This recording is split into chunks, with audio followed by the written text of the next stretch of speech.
Tuh, hari ini mau makan apa ya? Adik TikTok dulu kali ya. Dan ini adalah Maria ini tidak mendapatkan permintaan dari Mia. Di Mia ada Shobak sih, tapi ya kalau kurang sama lagi. Ada kekian ya ini mirip Gohyong, ini pakai daging babi, bumbu mohyong, dan warna merah. Aku cari di Grab aja deh. Babi.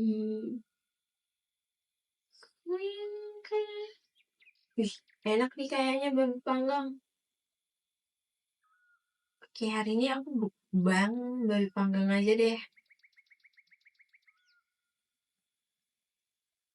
Guys, kebetulan babi panggangnya kosong, jadi yang aku pesan itu paket mie sama salome babi. Karena yang babi panggangnya lagi kosong, jadi mari kita, ya kalau habis ini dia hapus dari kakak, oke lah guys. Gak apa-apa lah, penasaran banget, pengen coba. Bismillah.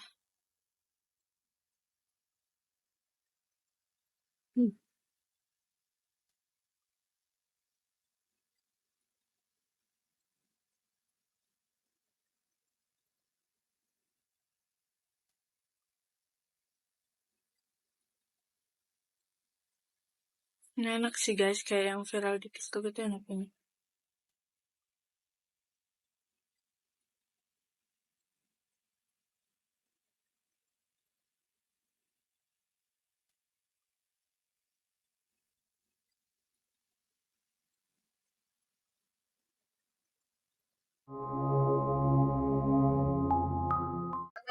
Kakak, lagi ngapain kak?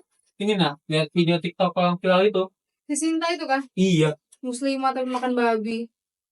Ya apa sih pikirannya tuh? iya, dia ini udah kelewatan banget. Ini bukan soal makanan, tapi soal agama. Apalagi dia tuh kan Islam kan, beragama Islam, makan babi. Baru dijadikan konten lagi. Maka itu. Aku juga ngerasa tersinggung ya. Tapi ya gimana ya? Kayaknya kita lebih bagus apa namanya? Laporin ke hukum daripada main hakim sendiri.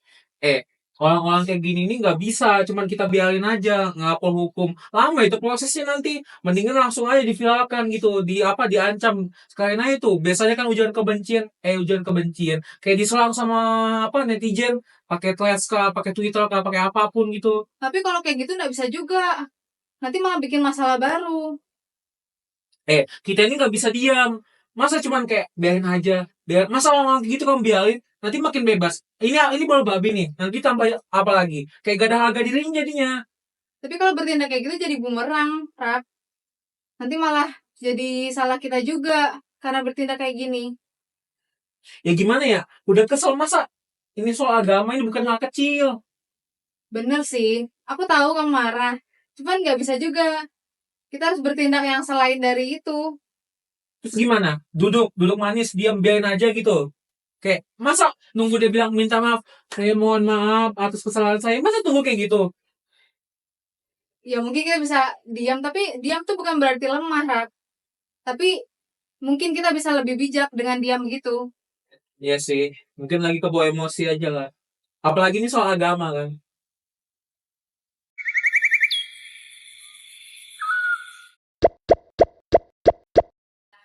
Santi, Ya. kamu tahu nggak video konten kamu yang makan salome babi itu viral di mana-mana? Ya udah bagus dong kalau viral. Jadi orang-orang bisa lihat. Lah, video kamu tuh micu kontroversial publik banget. Ya emang kenapa? Aku kan cuma nyobain berbagi pengalaman aku makan salome itu. Yang jadi masalah di video tuh kamu ngucap Bismillah. Itu pasti micu konflik banget. Mira, aku kan muslim, jadi aku makan yang ngucapin bismillah dong. Dan di konten itu aku cuma penasaran aja sama salomenya karena kata orang-orang tuh enak. Lah, aku tuh bukan mau ngajarin kamu, tapi kamu lebih baik lihat deh komentar-komentar di sosial media kamu. Itu mengarah ke sesuatu yang negatif semua tahu.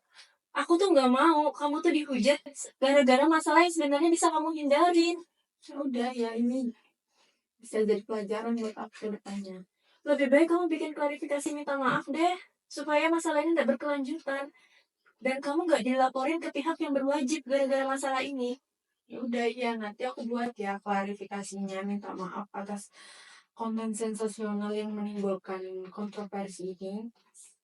Saya Santi, di sini saya ingin memohon maaf sebesar-besarnya kepada semua pihak yang telah dirugikan melalui konten saya yang saat ini viral di media sosial. Saya sama sekali tidak memiliki maksud untuk menyinggung agama apapun melalui konten saya. Dan saya sadar bahwa saya telah menyakiti banyak pihak publik melalui konten saya. Saya mengaku saya bersalah telah membuat konten yang menimbulkan kontroversi publik saat ini, dan saya juga tidak menyangka bahwa konten ini akan menimbulkan kecaman, ancaman, bahkan teror bagi dalam kehidupan pribadi saya. Apakah Anda menyesal melakukan hal tersebut? Ya, saya sangat menyesal telah melakukan perbuatan ini dan saya siap untuk mengikuti semua proses hukum yang akan ditindak kepada saya. Terima kasih. Selamat pagi pemirsa, kembali di berita hangat kita hari ini, yaitu seorang konten kreator yang mengunggah video ke media sosial baru-baru ini memicu kontroversi dan menuai reaksi keras dari publik. Seorang konten kreator muslim berinisial SA menjadi sorotan tajam usai mengunggah video di platform TikTok yang memperlihatkan bagaimana dirinya menyantap daging babi sambil mengucapkan bismillah. Tindakan tersebut sontak menuai kecaman dari masyarakat, khususnya umat muslim yang menganggap konten tersebut sebagai bentuk pelecehan terhadap ajaran agama dalam Islam. Video tersebut dengan cepat menjadi viral, ditonton hingga jutaan kali dan dibanjiri komentar negatif. Banyak pilihan menjadi tindakan tersebut tidak hanya sensitif, tetapi melecehkan simbol-simbol keagamaan yang seharusnya dijunjung tinggi. Sejumlah tokoh agama dan juga pengguna media sosial turut angkat bicara, menyerukan pentingnya edukasi digital dan penguatan etika dalam membuat konten. Kami dari unsur ulama dan umat Islam sangat menyayangkan tindakan yang dilakukan oleh Saudari Santi. Perilakunya telah masuk ke ranah penistaan agama sebagaimana yang diatur oleh pasal 156A KUHP. Kita tidak membenci orangnya, tetapi kita menolak perbuatannya. Kami mendesak aparat penegak hukum untuk menindaklanjuti dan menegakkan keadilan agar kejadian serupa tidak terulang lagi. Mereka mengingat bahwa kebebasan berekspresi di ruang digital tidak seharusnya melanggar nilai-nilai agama maupun norma sosial yang berlaku di masyarakat. Hingga saat ini masih banyak warganet yang mendesak agar pelaku itu dikenakan sanksi sosial sesuai dengan ketentuan hukum yang berlaku.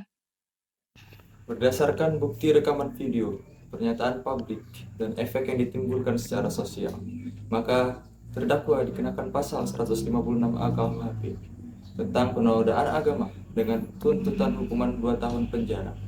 Menimbang seluruh bukti dan keterangan, menetapkan terdakwa Santi dinyatakan bersalah melakukan penistaan agama dan dijatuhkan hukuman 2 tahun penjara.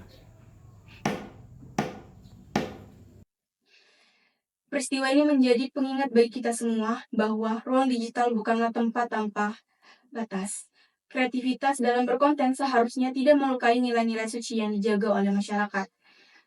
Terima kasih telah menyaksikan. Saya Indra Puspawijaya. Selamat bertemu di berita kami selanjutnya. Hai, aku Anissa. Di sini saya sebagai pembawa berita. Saya Adam sebagai Ustadz dan Hakim. Saya Nafa Ahmad berperan sebagai Laka. Nama saya Alessandria Zahra, saya berperan sebagai Mira. Pesan dan pesan saya terhadap karakter Ustadz dan Hakim yaitu sebagai penentu keadilan yang final. Keputusannya itu berdasarkan fakta yang berlaku sebagai hukum. Saya sangat menikmati peran sebagai Mira karena karakternya saya belajar bahwa perilaku teman adalah tanggung jawab bersama. Menasehati bukan berarti menghakimi, tetapi upaya untuk mencegah agar seseorang tidak semakin jauh dari jalan yang benar. Kesan saya berperan menjadi Lina. Lina merupakan seorang yang bijak dan tenang. Walaupun ia tidak suka dengan konten yang dibuat oleh Santi, tetapi ia tetap memilih jalan damai dan tidak ikut membagikan kebencian. Untuk karakter Laka ini gimana ya jatuhnya? Oke, memang berhubungan dengan agama gitu, kayak mencemarkan agama yang dia anut. Cuman jatuhnya itu malah tergolong main hakim sendiri. Jadi memang sih kalau urusan agama itu gampang gitu, terbawa emosi kan, makin menggebu-gebu apalagi gitu kan, jadiin konten malah. Nah cuman dia itu malah apa ya, kayak mencoba main hakim sendiri, kayak kalau untuk urusan kayak gini kan sebenarnya udah ada yang bisa mengurusnya, bisa lewat jalur hukum. Nah, untuk pesan-pesannya dari saya nih, untuk si content creator dulu. Kalau misal kalian content creator baru atau content creator yang sudah lama, mungkin bisa lebih kalian tuh membuat konten-konten yang teredukasi. Dari kisah ini kita belajar bagaimana tindakan yang dianggap kontroversial di media sosial dapat berdampak luas, terutama jika menyangkut nilai-nilai sensitif seperti agama. Kita perlu menyadari segala tindakan yang kita lakukan tidak hanya sekedar untuk membuat konten, melainkan adanya tanggung jawab sosial dan etika. Melalui kesempatan ini, saya menyampaikan beberapa pesan kepada seluruh netizen di Indonesia untuk berhati-hatilah dalam memberi atensi kepada konten-konten yang tidak edukatif. Laporkan dan blokir akun-akun yang menyebabkan provokasi atau mengundang kontroversi. Dan untuk kita semua, marilah kita lebih bijaksana sebelum membagikan sesuatu di media sosial. Jangan membuat konten yang hanya memicu kontroversi tanpa mempertimbangkan dampaknya bagi masyarakat.